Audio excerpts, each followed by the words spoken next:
이 아침에 하나님의 귀한 은혜와 은총이 우리 가운데 가득하시기를 예수님의 이름으로 축원합니다. 이 마음으로요, 앞뒤 옆에 계신 분들과 함께 가장 밝은 웃음으로 참 잘 오셨습니다, 큰 은혜 받으시기 바랍니다라고 인사하겠습니다. 참 잘 오셨습니다, 큰 은혜 받으시기 바랍니다. 참 잘 오셨습니다, 큰 은혜 받으시기 바랍니다. 이제 서로를 보시고요, 이쪽은 저쪽을, 저쪽은 이쪽을, 그리고 영상으로 예배 들으신 분들도 함께 손을 들며 인사하겠습니다. 참 잘 오셨습니다, 큰 은혜 받으시기 바랍니다. 참 잘 오셨습니다, 큰 은혜 받으시기 바랍니다. 우리는 지금 사랑은 완성이 아니라 연습입니다라는 제목으로 말씀을 나누고 있습니다. 하나님은 고린도전서 13장 4절에서 7절을 통해 사랑의 모습을 15가지로 이야기해요. 이렇게 구체적으로 많은 말씀을 하시는 이유는 사랑은 사랑해라는 말과 꼭 말로 해야 하나? 내 마음 알지? 라는 마음과 행함과 진실함이라는 실제 행동으로 하는 것이기 때문입니다. 또한 사랑은 율법의 완성, 성경을 이루는 가치를 가지고 있습니다. 그 사랑의 첫 번째 모습, 우리 지난주 다뤘죠? 그 사랑의 첫 번째 모습은 오래 참음. 우리 안에서 단숨에 한 번에라는 단어를 포기하는 겁니다.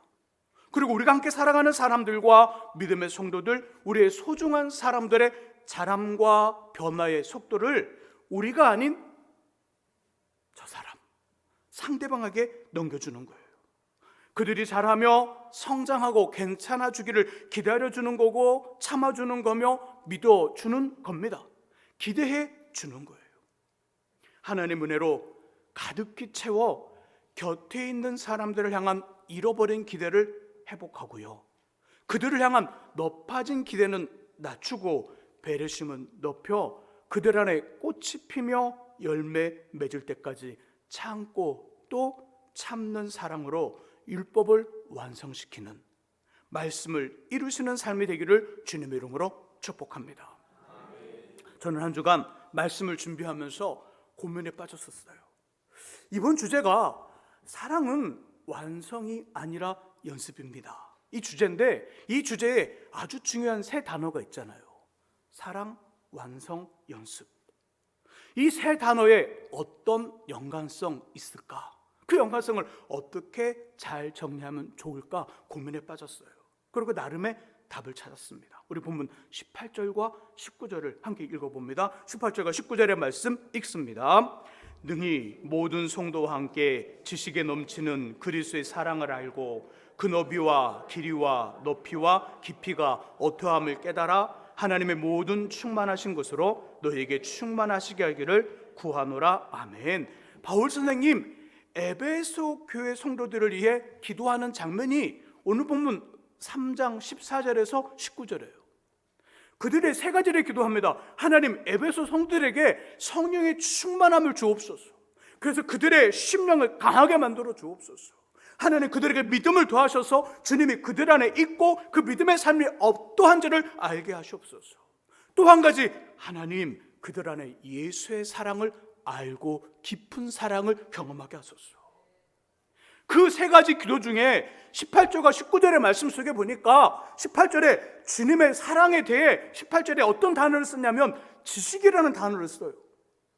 사랑이라는 어떤 그 이야기를 하며 사랑을 마치 감정적인 어떤 표현으로 감정이라는 단어를 썼다면, 아, 그치, 사랑은 감정적인 면이 더 많이 있지, 이런 어떤 이해가 될 텐데, 감정의 어떤 이야기를 말하지 않고 사랑을 이성적 차원인 지식이라고 표현해요. 지식? 그리고 19절의 말씀 속에 보니까 그 사랑에 대해서 그 사랑의 너비는 넓이를 말하는 거예요. 그 사랑의 넓이와 길이와 높이와 깊이가 있더라 말씀합니다. 18절과 19절을 보면서 우리가 지금 다루고 있는 사랑과 완성과 연습이라는 단어를 함께 묻고 고민에 빠지고 묵상하게 되면, 사랑은 지식적으로 알아가는 어떤 그 차원이 있는데, 그 사랑을 알아갈 때 그 사랑의 넓이와 길이와 높이와 깊이를 알아가면 되는구나. 예수의 사랑에 대한 우리를 향한 하나님의 사랑, 예수의 사랑을 그 길이와 넓이와 높이와 깊이를 알아가면 알아갈수록 그 안 사랑을 연습하면 연습할수록 지금 우리의 사랑이 작고 어설플지 모르지만 알아가면 알아갈수록 그 사랑을 연습하면 연습할수록 우리의 사랑이 성장하고 달라지고 멋있게 변한다는 이야기예요. 그리고 그 사랑, 우리의 사랑이 주님 다시 오시면 우리가 하나님 나라에 가게 되면 완성되는구나. 이 말씀이 오늘 본문 3장 18절 19절 성경의 전체적인 사랑과 완성과 연습이라는 연관성이라는 거지요. 성경을 비롯된 사랑의 지식과 연습으로 저와 여러분들의 사랑은 좋아질 수 있으며 끝내 완성되어진다는 사실을 꼭 기억할 수 있기를 주님의 이름으로 부탁드립니다. 이 시간은요, 사랑의 두 번째 모습이에요. 지난주에 첫 번째 모습 다뤘죠? 뭐죠? 오래 참음. 오늘 두 번째 이야기예요. 두 번째 본문 고린도전서 13장 4절에서 7절을 함께 찾아봅니다. 고린도전서 13장 4절에서 7절 신약 279쪽에 있어요.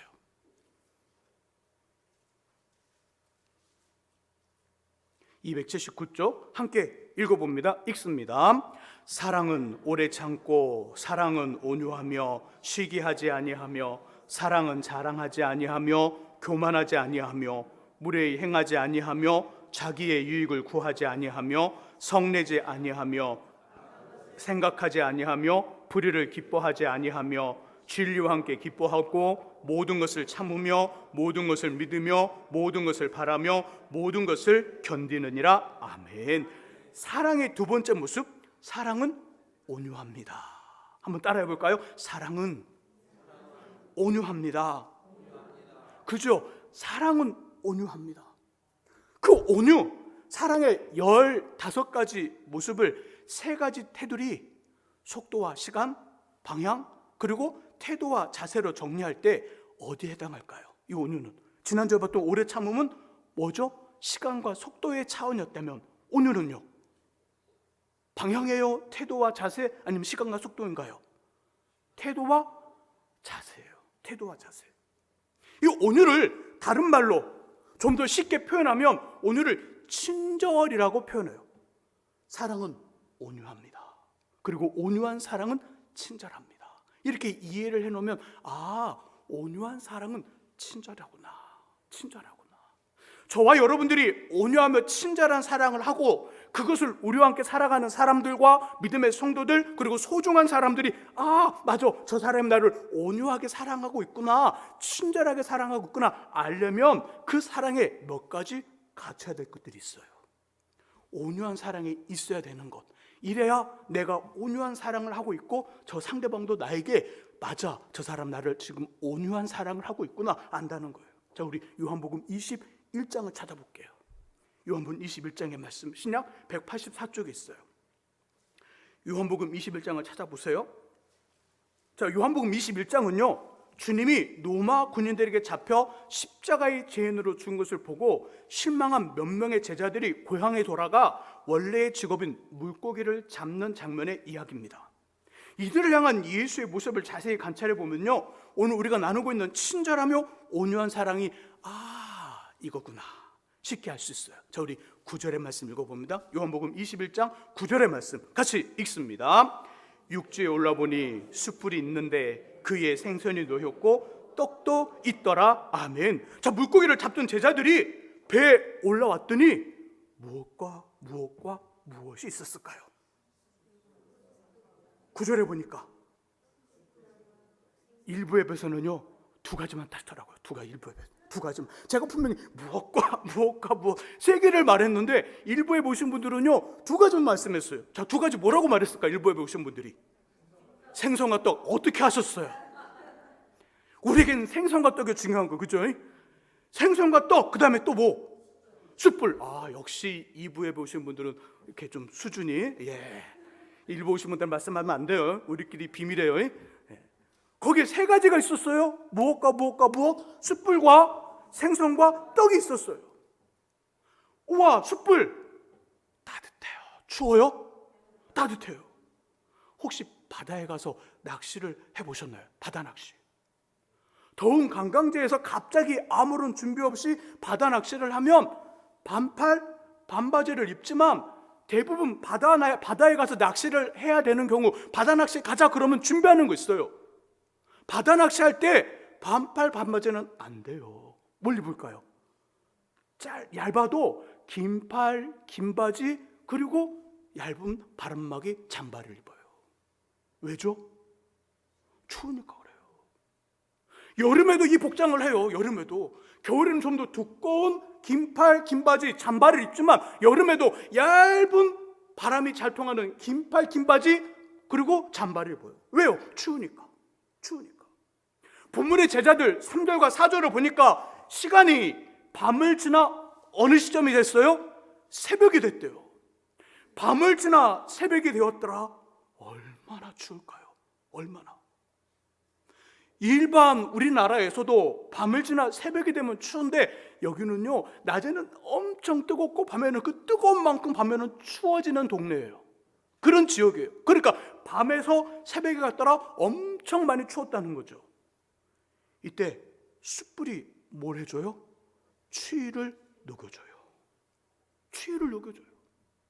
또 이미 요리된 떡과 생선 밤부터 새벽까지 아무것도 먹지 못하여 금방 쓰러질 것 같은 제자들의 배를 채워줘요.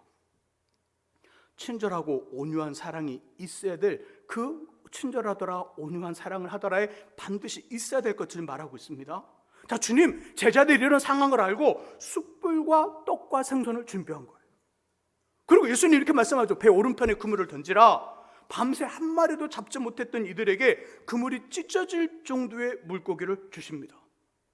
이처럼 온유하며 친절한 사랑은요 상대방의 필요를 미리 먼저 예민하고 민감하게 체크하고 점검하여 준비해서 주는 거예요.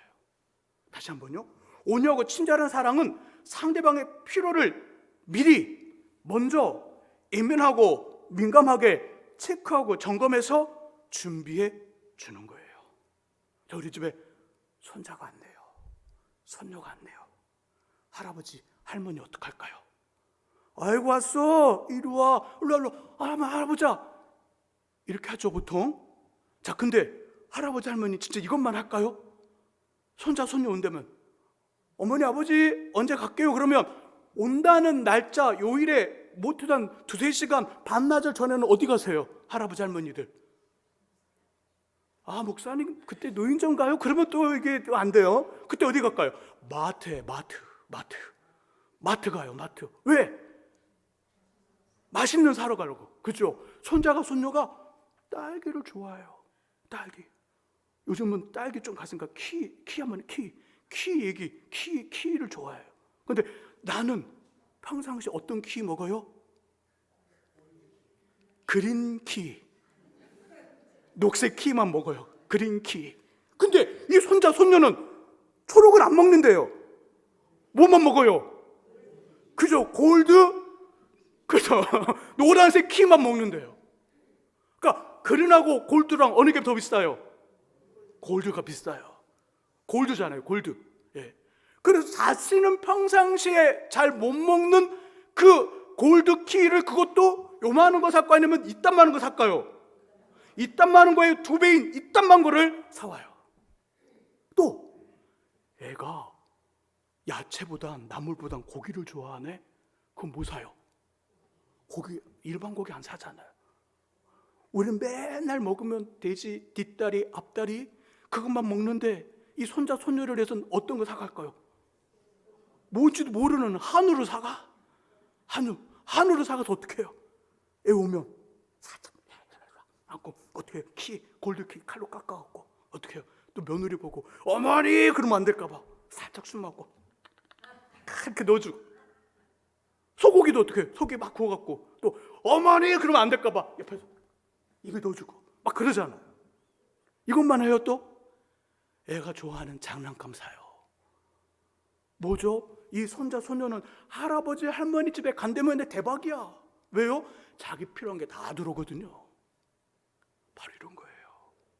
할아버지 할머니가 손자, 손녀를 기억하면서 미리미리 이 아이가 뭘 좋아하지, 어떤 걸 주면 기뻐하지, 이걸 알고 미리미리 체크해서 점검해서 가다가 준비해서 주는 거예요.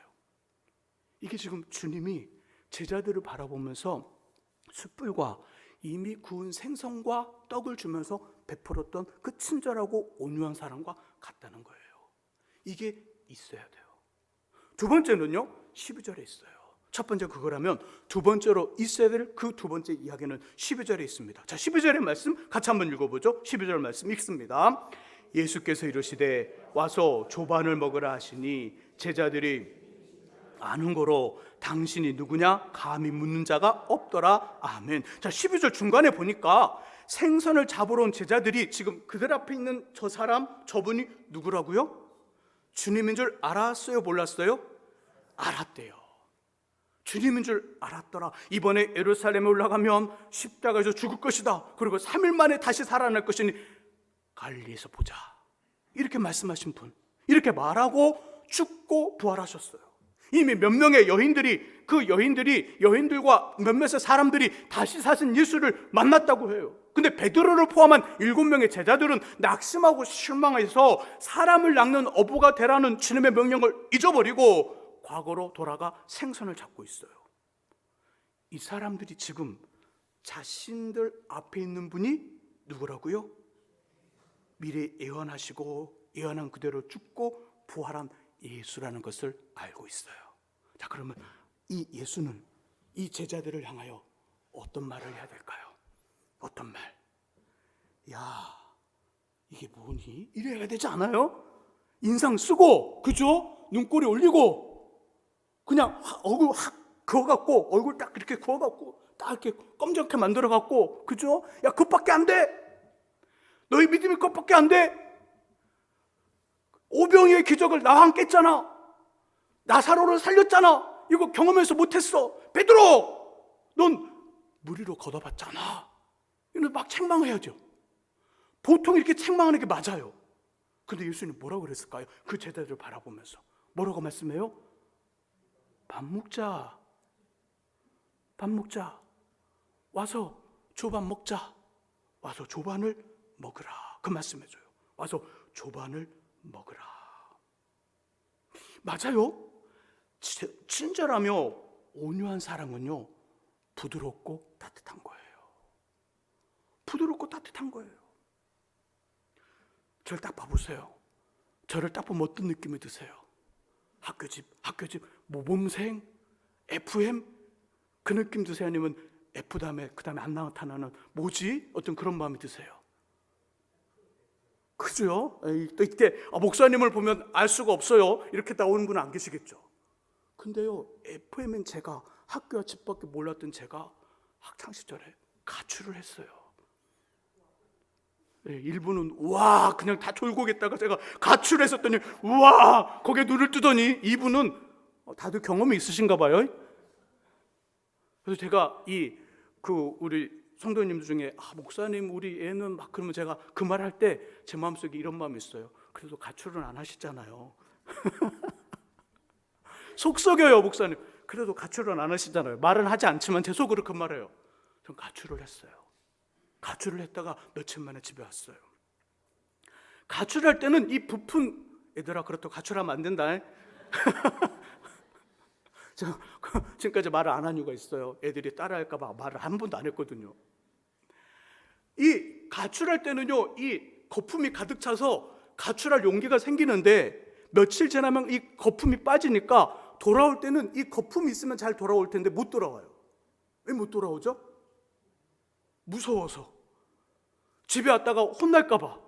거품이 있으면, 그죠? 가출할 때 거품이 있으면 그 거품 때문에 돌아올 때도 그냥 돌아오는데 가출하는데 며칠 지나면 이 거품이 빠져버리니까 돌아올 용기가 안 생기는 거예요. 그래서 어떻게 했냐면요. 지금은 돌아가셨지만 누님 있어요. 두 번째 누님. 작은 누나와 함께 집에 왔어요. 작은 누나랑 같이 뒤에서 딱 숨어서. 뭘 생각하면서 제가 왔을까요? 혼내면 혼나지? 몇 대 때리면 맞지? 뭐 그런 마음으로 왔거든요. 딱 왔는데 웬일이에요? 평상시 못 먹었던 반찬이 있어요. 딱 반찬이 딱 짜려져 있는데 평상시 못 먹었던 반찬이 놓여 있는 거예요. 밥에다가. 뭐라 그래요? 밥 먹어라. 근데 그때 그거 보면 제 마음에 어떤 마음 들었을까요? 야, 자주 가출해야 되겠다. 못 먹던 반찬을 먹었으니까 자주 가출해서 맛있는 거 더 먹어야지, 이런 마음이 들었을까요? 아니요.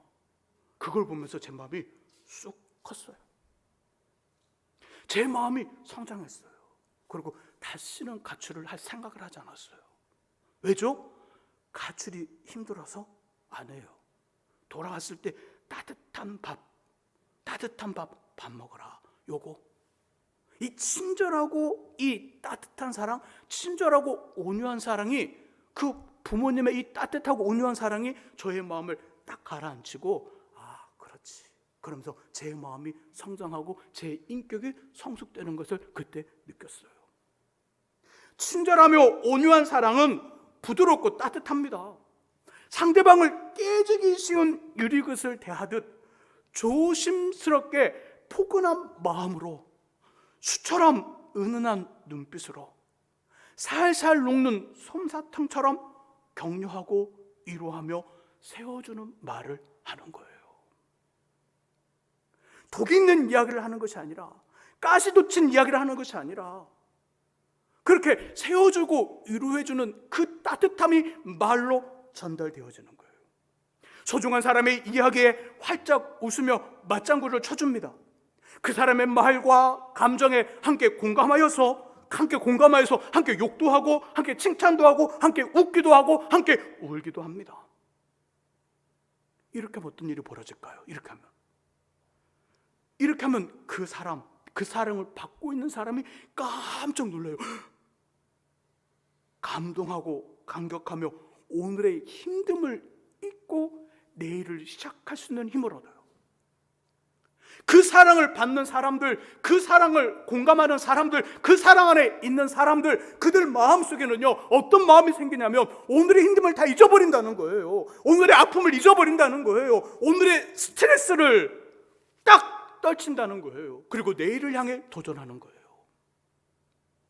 그리고 저와 여러분들을 그 가슴에 팍팍 새기며 잊을 수 없는 사람으로 소중히 여기고, 그 사랑을 돌려주기 위해 나름대로의 사랑을 고민하기 시작합니다.